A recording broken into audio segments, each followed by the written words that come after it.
वो मकबूजा कश्मीर जहाँ पे हम देखते हैं कि इंसानियत के साथ क्या होता है, और उसके बाद भी भारत इनकारी रहा। लेकिन आज उसी मकबूजा कश्मीर का अक्स भारत में भी दिखाई दे रहा है। खुद भारत के साबिक वज़ीर दाखिला और कांग्रेसी रहनुमा चिदम्बरम ने भारत के ज़ेर इंतज़ाम कश्मीर में इंसानी हकूक़ की पामालियों के हवाले से हुकूमत और अदालत दोनों पर तनकीद करते हुए कहा, कश्मीर में जारी इंसानी हकूक़ की पामालियों को रोक पाने में नाकामी पर भारतीय अदालतों के रवैये पर सवालात उठा दिए। हालांकि आम तौर पर भारतीय रहनुमा कश्मीर की मौजूदा सूरत हाल पर बात करने से भी गुरेज करते हैं। आपको पता है बात, आपको पता है बात, आपको पता है बात।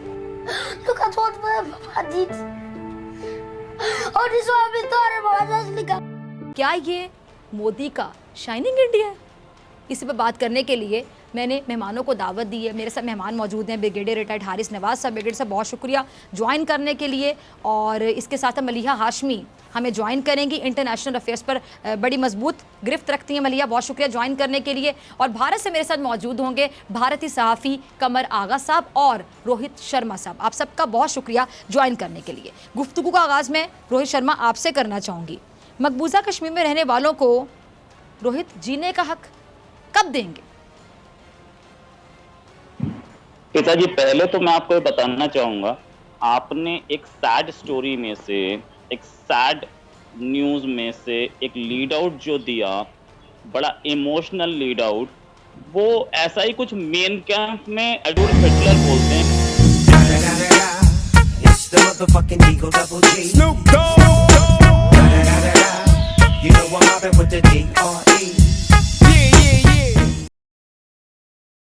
कि अगर किसी मार्मिक चीज को, किसी इमोशनल चीज को आप थोड़ा एग्रेसिव होके बोलें तो आप लोगों को कमांड कर सकते हैं। दूसरी चीज आपने ये बोला कि लॉकडाउन वहां पे कश्मीर में बहुत लंबे अरसे से चल रहा है। आपको बता दूं कि वहां 1,500 के आसपास कोरोना पॉजिटिव केस हैं। अगर लॉकडाउन डेढ़ साल से, एक साल से चल रहा है तो वो केसेस कहाँ से आए? इतने सारे लोग वहां जा रहे हैं, वहां से लोग आ रहे हैं, तभी तो लॉकडाउन में लोगों को कोरोना हो रहा है। ये एक बहुत लॉजिकल सी बात है। अब कोरोना हुआ, वहां पे लोगों को दोबारा लॉकडाउन किया गया, उससे पहले खुल गया था ना, तभी तो लोग वहां गए थे, या वहां के लोग यहाँ आए थे, तभी तो कोरोना उनको हुआ।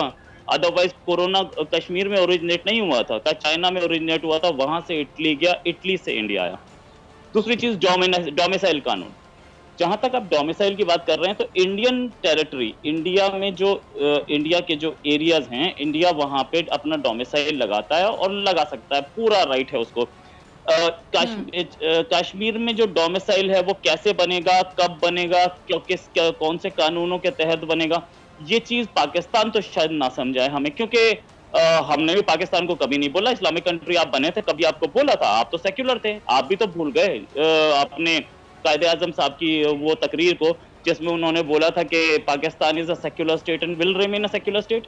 तो इंडिया में क्या कानून होगा, या पाकिस्तान हमें ना बताए। इंडिया का डोमिसाइल कानून चल रहा है, वो लॉ बन रहा है, और सारे कश्मीरीज को पूरी की पूरी आजादी है इंडिया में। इस समय 10,000 से ज्यादा जो स्टूडेंट्स थे जो कि अक्रॉस इंडिया पढ़ रहे थे, कश्मीरीज, उनको बुलाया गया, उनको वापस कश्मीर भेजा गया अभी कोरोना के बाद। और अक्रॉस द वर्ल्ड जितने कश्मीरी स्टूडेंट्स पढ़ रहे थे वो भी वापस आए। ये तो रिकॉर्ड्स पे है, इसको तो आप मानेंगे। तो कौन से लॉकडाउन, कौन सा कर्फ्यू, कौन सा माँ बहनों की इज्जत की बात आप कर रही हैं जब स्टूडेंट्स बाहर पढ़ने जा रहे हैं? I can't understand this. ठीक है कमर आगा साहब, आप भारत में रहते हैं और आप मुस्लिम भी हैं। भारत में तो मुसलमानों के साथ हो रहा है कमर आगा साहब, आप उसकी हिमायत करते हैं, मुखालिफत करते हैं, आप भी रोहित की तरह कहेंगे कि कहाँ हो रहा है और मुझे दिखाएं कहाँ हो रहा है? शुरू में जब आपने बात करनी शुरू की तो मैं समझा शायद आप बात कर रही हैं बलूचिस्तान या खैबर पख्तूनख्वा की, जिसकी कि वहाँ की जो रिपोर्ट आती है वो इसी तरह की है जिस तरह की आप कश्मीर के बारे में बात कर रही थी। मेरा दिमाग उधर ही गया, मैंने कहा कि ये तो बहुत ही लिबरल और बहुत ही चैनल है जो इस तरह की बातें कर रहा है।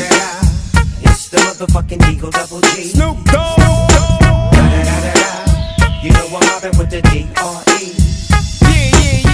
Yeah. It's the motherfucking Eagle Double G. Snoop Dogg. You know I'm mobbing with the D.R.E. वो भी पाकिस्तान के अंदर। देखिए, जहाँ तक आपने मुझसे पूछा सवाल कि मैं मुस्लिम हूँ, भारत में रहता हूँ, मुझे बहुत फ़ख्र है कि मैं मुसलमान हूँ और मुझे इस बात पे भी बहुत फ़ख्र है कि मैं भारत के अंदर रहता हूँ। और हम ही नहीं बल्कि यहाँ पे तकरीबन 12-13 करोड़ मुसलमान रहते हैं। शायद पाकिस्तान से भी करीब नंबर होगा, उससे ज़्यादा ही होगा, बल्कि ये पुरानी मैं नंबर बता रहा हूँ, फिगर्स बता रहा हूँ, अब तो उससे भी ज़्यादा हो गया है।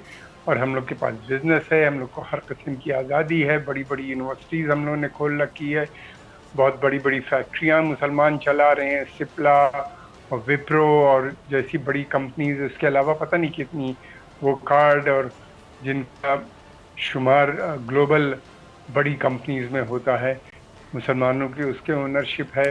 मुसलमानों की हालात यहाँ पे पहले बहुत ख़राब थे, तो हिंदुओं के भी ख़राब थे आज़ादी के बाद। जब इंडिया में पैसा आया, मुसलमानों के भी हालात बेहतर हुए। आप बोलने देंगे हमें?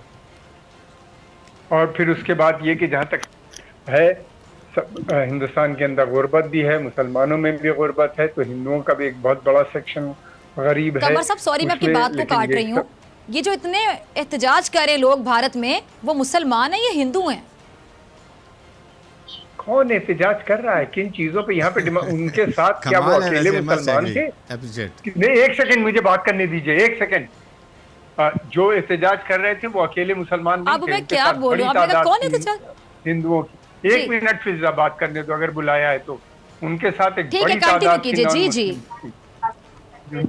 बड़ी तादाद की नॉन मुस्लिम्स की, और उनके साथ सब शाना बशाना लड़ाई लड़ रहे थे। हमारी यहाँ डेमोक्रेसी है, रूल ऑफ लॉ है, कॉन्स्टिट्यूशन है, उसके खिलाफ कोई नहीं जा सकता। सुप्रीम कोर्ट है, हाई कोर्ट है और दूसरे अदालतियां हैं जहाँ के ऊपर ये और दूसरे अदालतियां हैं जहाँ के ऊपर ये और दूसरे अदालतियां हैं जहाँ के ऊपर ये और दूसरे अदालतियां हैं जहाँ के ऊपर ये। चुप चुप साले फर्जी सस्ते जिन, अबे तूने करा क्या है साले, सुबह से मिला।